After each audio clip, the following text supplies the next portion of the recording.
Bogarde's career began in the theatre just before the war, and his first West End appearance was in J.B. Priestley's Cornelius, which was quickly taken off because of the Blitz.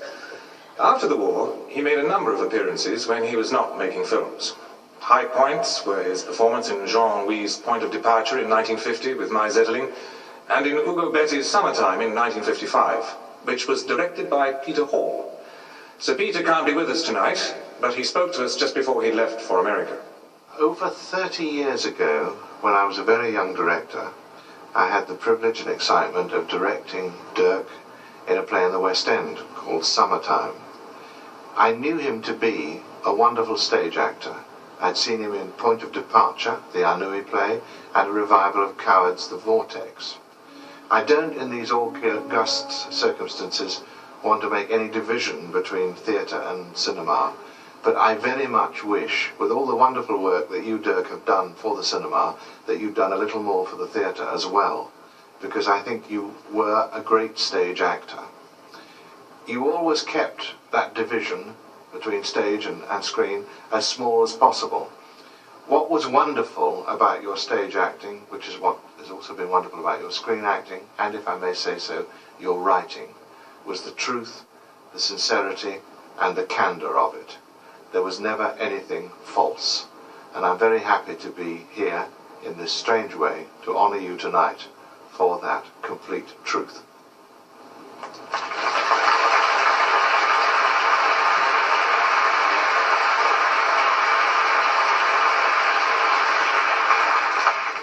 I think that was jolly nice. I'd like to have made done a lot more theatre. My life was in the theatre originally. We used to consider it rather vulgar to be in the cinema, but it was money for a row. Each play I chose was a serious play, which is not what I should have done, because I was a popular film star. And the trouble was that every performance I did was therefore a personal appearance. And a great many of the people who came to the theatres, especially on tour, were people who'd never been to a theatre before, which was a magical thing in one way, but desperately dangerous in another, because they would scream out and say, "Oh, we love you, Dirk!"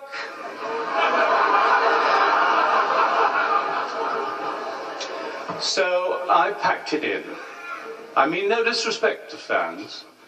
I don't believe that without them I wouldn't be here, because I'm bloody sure I would be.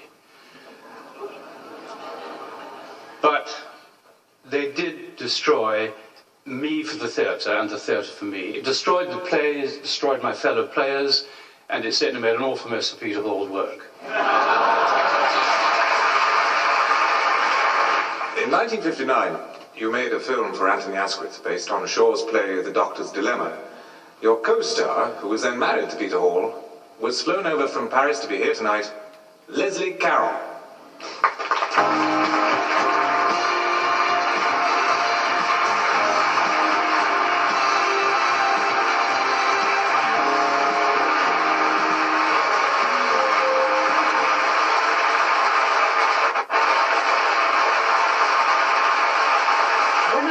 In London in around 56, when you were in Summertime, you were the toast of London. All the girls were crazy about you. You were what every girl wished for. And you were, of course, a great actor too, but it's this charisma that was something, and age doesn't wither it. Thank you. That was Dirk Bogarde's first feature film in Hollywood, to play the composer Franz Liszt in Song Without End, directed by Charles Vidor and George Cukor. George got to work on us, and, well, the film took some kind of shape. He said, "I have one problem, kiddo. I have to direct this film. You've got to play some music." I had 85 minutes of music to play. I had never played a Jew's harp. But this was a rule from Hollywood that I had to play the piano and my hands had to be seen within the same shot, because television was now the great threat and no one was going to be allowed to cheat. So in 9 months, I learnt a very small part and France Liszt's hideous bloody repertoire.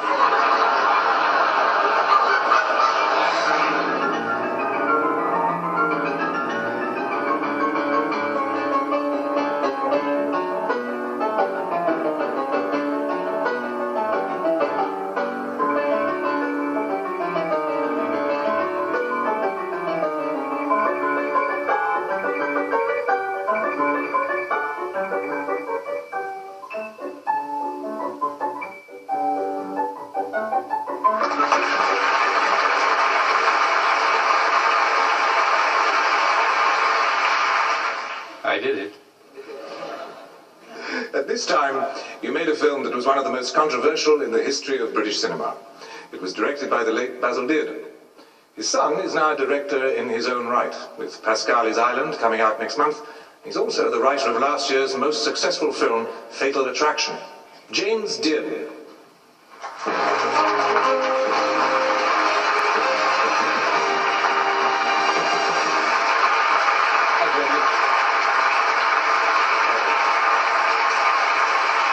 In Victim, Dirk played a successful barrister involved in a blackmail plot in which, for the police to catch the villains, he has to risk family, reputation and career by confessing he's had a homosexual affair.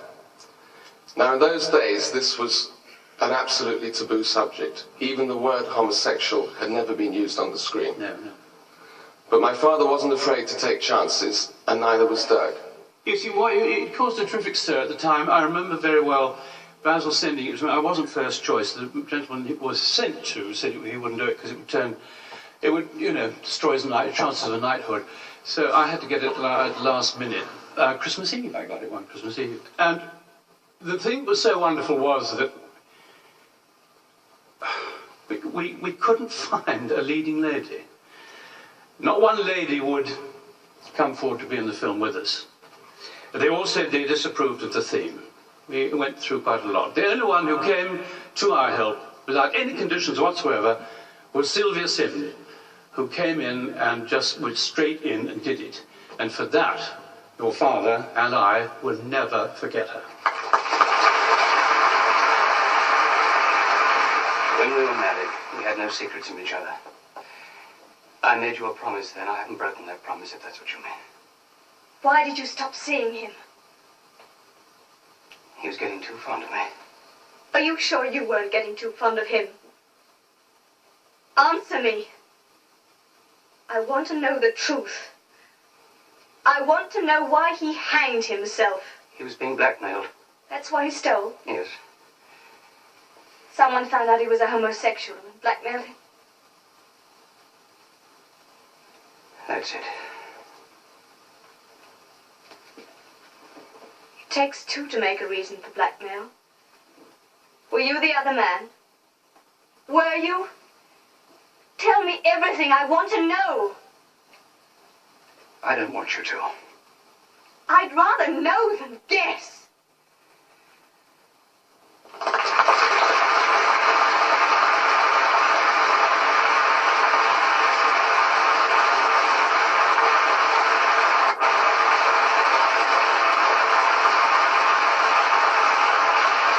The character Dirk Bogarde played in Victim was mild compared with that in a film he made 2 years later, The Servant, where he was the manservant who becomes the master.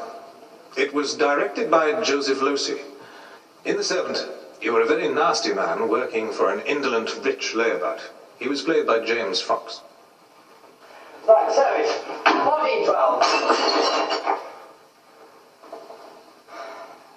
That wasn't fair. I wasn't ready. I said service, didn't I? I'm not having that point counted. What do you mean? That's a perfectly fair point.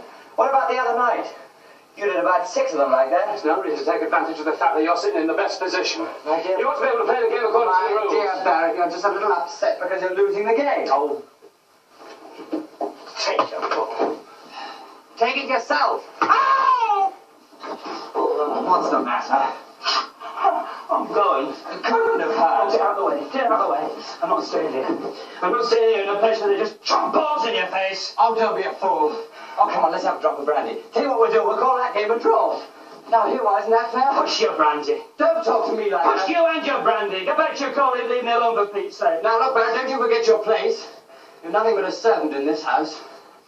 A servant? I'm nobody's servant.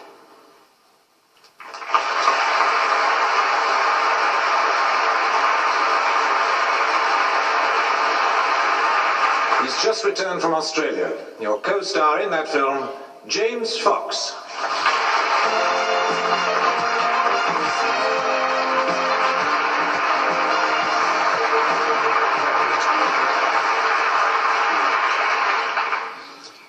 I'm greatly honoured and delighted to be a part of the celebration of your talent tonight, Dirk. The thing I remember about you, Dirk, from those days are two main things. Your generosity in sharing your time and hours of it, when we talked in your trailer, and the times that we spent at Nor. Your understanding of the situation that I was going through in such a big part, both privately and publicly. And that friendship has lasted today, right down to today. And the other thing that I remember about you is your love of the art of screen acting and of talent, other people's talent. And so, Dirk, you are what this cinema is all about. And you're a star. And I believe in stars, and I believe in British stars.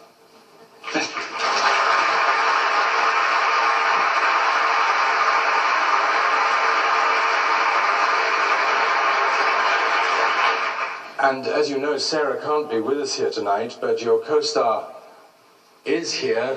Your Royal Highness, ladies and gentlemen, Wendy Craig.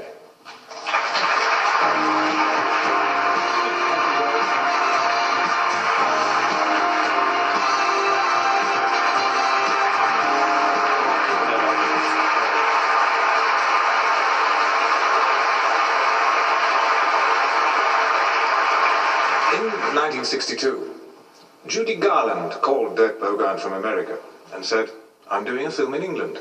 Would you be in it with me?" He said, "What is it?" She said, "I don't know. But if you don't do it, I won't." And so he did it. Sadly, it was Judy Garland's last film. We had some problems. Judy didn't like anybody very much. She liked me all right. She hated the script. She hated the director. Oh, she hated England. She hated everything. She was going through terrible problems of her own. But my God, she was a good actress. She gave the final performance, cinema performance, of her career. I think you'll agree with me, even in this tiny fragment of a clip, that she's not been replaced.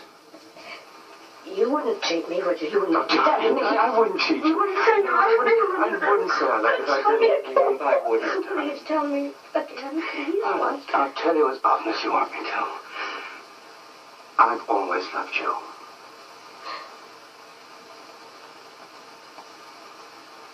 That's where it ends, isn't it? That's where it ends. We were the right people that met at the wrong moment, with all the right ideals. We were just too strong at the two. Give up everything for each other. We just didn't fit. We fitted. The rest didn't. That doesn't make much sense. The loving does. Yes. The loving does. The loving always does.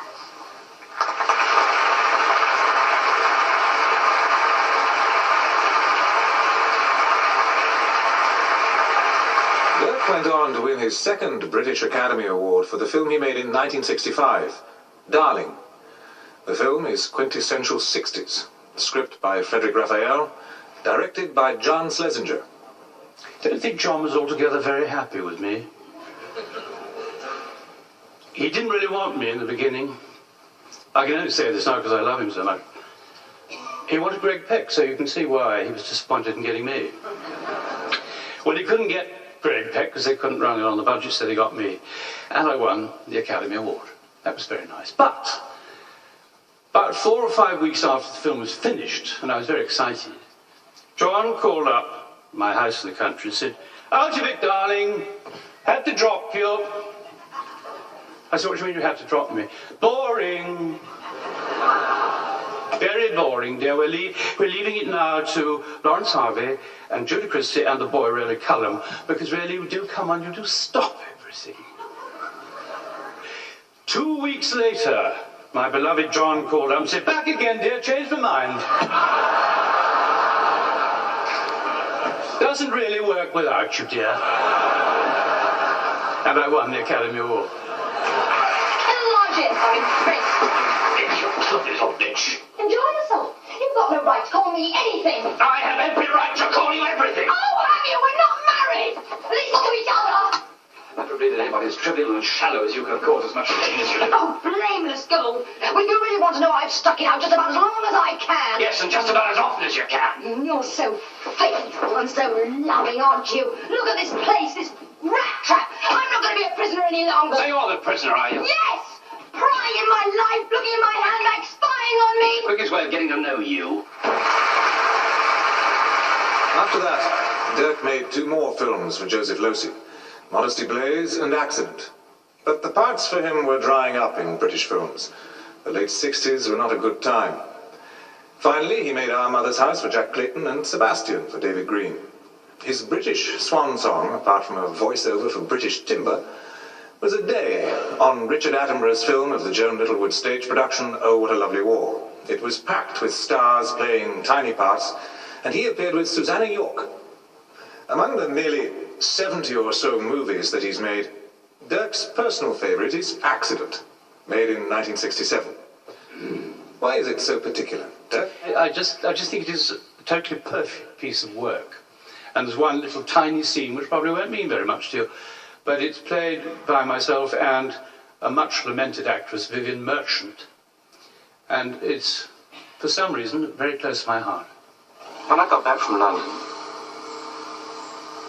Charlie and Anna were there. Charlie and Anna? Yeah. Together in the house?